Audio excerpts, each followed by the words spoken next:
कितना अच्छा होगा जब इलाहाबाद हाई कोर्ट का फाइनल रिजल्ट आएगा और आप मेरे द्वारा इस वीडियो में बताई गई बातों को याद कर रहे होंगे। नमस्कार दोस्तों, मैं गाइडर से अतुल तिवारी आपका वेलकम कर रहा हूं। इस वीडियो में मैं आपसे 40 दिनों की सफल रणनीति और जो हमेशा काम करती है वो वाली रणनीति, एग्जाम डेट्स और 2019 के कट ऑफ की चर्चा मैं आपसे करने वाला हूँ। मैं हमेशा कहता हूँ कि किसी सफ़र पर जाने से पहले हमें उस सफ़र के बारे में हल्की सी जानकारी होनी चाहिए ताकि हम अच्छे से वहाँ पर जाके उसका आनंद ले सकें। यहाँ मैंने ग्रुप सी 2019 की कट ऑफ लिखी है जो 150 नंबर में बनी हुई है। और इस कट ऑफ की खास बात यह है कि यही कट ऑफ वास्तव में हमारे लिए एक पैमाना है, एक नियम है जहां तक मुझे पहुंचना है। यानी 126.88 मित्रों सामान्य कैटेगरी की कट ऑफ गई थी और 119.22 लगभग 119 नंबर और 127 नंबर कट ऑफ गई है। और तब भर्तियां ज़्यादा भी थी, इस साल उतनी भर्तियां नहीं है, मतलब थोड़ी वैकेंसीज भी कम है।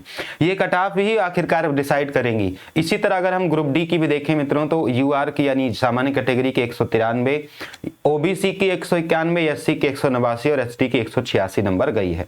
मैंने कुछ मित्रों के यहाँ पे नंबर भी ले रखे हैं, उनके नाम मैं नहीं शो कर रहा हूँ, नंबर और उनके टाइपिंग के भी नंबर मैंने ले रखे हैं कि कैसे 80 नंबर पाने वाला छात्र भी अंतिम में 113 नंबर पर सिमट जाता है। टाइपिंग की क्या वैल्यू है ये मैं आपको यहां समझाने वाला हूं। तो आइए शुरू करते हैं अपनी इस वीडियो को।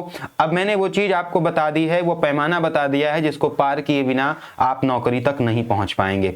इसमें सबसे पहली रणनीति समझ लीजिए, 100 नंबर का आपका पेपर होना है मित्रों, 100 नंबर का, जिसमें 25-25 नंबर के सारे ही सेगमेंट्स हैं, जीएस, हिंदी, मैथ और इंग्लिश। जीएस, हिंदी और इंग्लिश तीनों के लिए मैंने किताब का नाम जिक्र किया है, वो है लूसेंट की किताबें।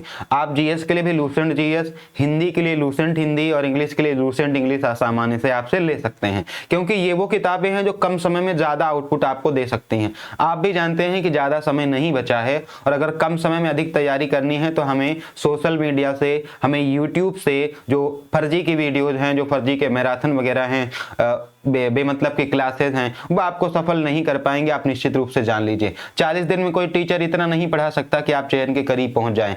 अगर ये कर सकता है कोई तो आप कर सकते हैं अपनी क्षमता का पूरा इस्तेमाल करके, उसके अलावा कोई विकल्प नहीं है। किसी पर इतना भरोसा मत करिए, 40 दिन कोई क्रांति नहीं आ जाएगी किसी के भीतर। अगर कोई क्रांति कर सकता है तो आपके अंदर बैठा आपकी क्षमता ही आपके लिए क्रांति कर सकती है। लूसेंट या किसी भी जीएस को पढ़ने का तरीका ये होना चाहिए कि आप एक दिन में एक चैप्टर नहीं कंप्लीट कर रहे हैं। आप एक चैप्टर कंप्लीट करेंगे तो ये लूसेंट खत्म होगी 2.5-3 महीने में और इतने में फाइनल रिजल्ट आ जाएगा। आप इसको पढ़ना स्टार्ट कीजिए, 5 पन्ना 10 पढ़ना पढ़ना स्टार्ट कीजिए और बस इतना प्रयास कीजिए कि वो बात आपके दिमाग में जस्ट बनी रहे। रिटेन थोड़ा सा कर पाओ, थोड़ा सा। सब कुछ याद नहीं करना है, सब कुछ पढ़ना नहीं है, क्योंकि इतना समय बिल्कुल आपके पास नहीं है। जोर जोर इनको पढ़ना स्टार्ट करो, इनको बोल बोल के पढ़ो और जो बोल रहे हो उसको रिकॉर्ड करो, उसको फिर किनारे जाके सुनो, शांति से सुन लो। और यही एक तरीका बहुत मारक तरीका होगा, एकदम रामबाण की तरह यह काम करेगा। अगर आप इसको किसी टीचर से, किसी कोचिंग से या फिर 1 चैप्टर 2 चैप्टर जैसा कोई प्लान आपका बन रहा है, देन ये आपकी बेकार से रणनीति है। इसमें आप शायद 2.5-3 महीने ले लेंगे, जो कि एक बेकार चीज है। जैसे आपने पॉलिटी उठाई, पॉलिटी को आप दे दीजिए केवल और केवल 7 दिन का समय। बोलो 7 दिन के अंदर पॉलिटी, 4 दिन का समय दे दो, 4 दिन के अंदर पॉलिटी पढ़ लूंगा। पढ़ना स्टार्ट कर दो, प्रथम अनुच्छेद से पढ़ना स्टार्ट कर दो और जो जो इंपॉर्टेंट है सबको पढ़ डालो। इतना जरूर पढ़ लो कि दिमाग में बना रहे। इतिहास में उठाया, बोले आज प्राचीन इतिहास खत्म, कल उठाया आज मध्यकालीन इतिहास खत्म।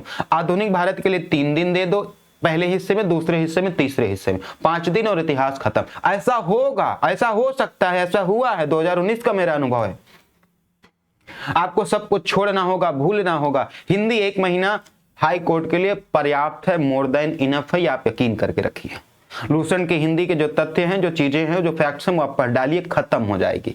और ज्यादा भटकने की आवश्यकता नहीं, किसी नोट्स पीडीएफ के चक्कर में, क्लास के चक्कर में नहीं पढ़ना। इंग्लिश के वोकैब्स थोड़े प्रॉब्लम कर सकते हैं, बट ट्राई कीजिए कि जो आपके बाकी आपकी जो बेसिक इंग्लिश है पहले से तैयार है, उसको ज्यादा चक्कर मत पढ़ो। कुछ इंग्लिश आपको पहले से आती है, वो काम आएगी। कुछ ग्रामर का रूल्स पढ़ लो, कुछ तरीके पढ़ लो जो आपके काम आ सकते हैं, और वो किताब ये पर्याप्त होगी। हाँ, सबसे बड़ी बात मैं मैथ को लेकर करूंगा कि मैथ में एक धोखा आपको हो सकता है। 2019 का मेरा अनुभव ये कहता है कि जब 2019 का पेपर हुआ था मित्रों, तो गणित वहां सामान्य नहीं आई थी। मैं पहले ही आपको बता दूं, मैं आपको किसी धोखे या भ्रम में नहीं रखना चाहता। मैं चाहता हूं कि आपका नाम रिजल्ट की पीडीएफ में आए, इसलिए मेरा काम है आपको सच बताना। 2019 की गणित सामान्य नहीं थी। वहां पे कुछ ऐसे चैप्टर जरूर थे, आप प्रीवियस पेपर देख लेना, जो नॉर्मल मैथ नहीं थी, यानी कि जो हाई स्कूल या इंटर की 1, 2, 3 चैप्टर ऐसे थे जिनसे सवाल पूछे गए हैं। और मैं यकीन से कहूंगा, जैसे द्विघात समीकरण, जैसे सीरीज वगैरह के कुछ प्रश्न हैं, उनको आप जरूर पढ़ के जाएं। अगर आप उनको नहीं करके जाते हैं देन आप कहीं पीछे छूट जाएंगे, आप पक्का यकीन कर लें, क्योंकि पेपर इस बार एनटीए करा रहा, देन पेपर उतना आसान भी नहीं आने वाला है। तो मेरे अनुभव रहे हैं, ये जितनी भी मैंने आपको बातें बताई वो सारे मैंने अपने अनुभवों के आधार पर बताई हैं। किसी फर्जी बात, किसी फर्जी तथ्य के आधार पर मैंने कुछ भी इसमें आपसे शेयर नहीं किया है। परीक्षा तिथि को लेकर जो मेरा अभी तक का अनुमान या अनुभव रहा है, मैं आपको सीधे सीधे बता दूं कि परीक्षा आपकी जो है, ये मैंने पिछली वीडियो में 25 दिसंबर की तारीख बताई है, और ये मैंने अपने 40 से 45 दिन के एक अनुमान के आधार पर बताई, क्योंकि हाईकोर्ट इससे ज्यादा समय नहीं लेता। लेकिन ऐसा सुनाई पड़ रहा है कि एनटीए इस बार और आंधी की रफ्तार से चल रहा है, यानी ये आपकी परीक्षा और शायद पहले ही करा ली जाए, 10 से 20 दिसंबर के मध्य ही आपकी करा ली जाए। हाईकोर्ट सामान्यतः 40 से 45 दिन में परीक्षा कराता है, ये इसका इतिहास कई साल की भर्तियों का रहा है। इसलिए मैंने 25 दिसंबर की तारीख आपको समझाई भी थी। कुछ लोग कह रहे थे हाईकोर्ट इन दिनों में बंद रहेगा। मित्रों, तो हाईकोर्ट परीक्षा नहीं कराएगा, परीक्षा आपका एनटीए कराएगा, पहली बात। अब मैथ को विशेष रूप से ध्यान देना, किसी सामान्य किताब के साथ साथ कुछ ऐसे चैप्टर्स जो पूछे गए हैं उनको जरूर पढ़ लेना, वरना आपका नुकसान होगा। तो इस चीज को टारगेट लेकर चलो, यानी कि इस चीज को टारगेट लेकर चलोगे तो 30 से 35 दिन आपके पास है, और अगर कुछ इधर उधर होता है देन 35 से 40 दिन हो जाएंगे। ये रही आज की वीडियो। मित्रों, अगर आप चैनल पर बिल्कुल नए हैं तो उसको सब्सक्राइब कर लीजिए। अगर आप हाईकोर्ट में अपनी सफलता को सुनिश्चित करना चाहते हैं तो इन सारी बिंदुओं पर, इन सारी चीजों पर काम करिएगा। और मैं पूरे यकीन के साथ कहता हूं कि जिस दिन फाइनल रिजल्ट आएगा आप मुझे याद कर रहे होंगे और आप सोच रहे होंगे कितने नंबर का टारगेट लेकर चले। तो अंतिम समय में, ये अंतिम पलों में आपको बता दूं, 80 के नीचे किसी का भी अगर लक्ष्य रहा, 80 के नीचे किसी का भी लक्ष्य रहा तो सफलता से दूर हो जाएगा, है ना। तो thank you so much. Subscribe जरूर कर देना, शेयर कर देना अपने मित्रों के साथ। मिलता हूं आपसे अगले वीडियो में। Thank you so much.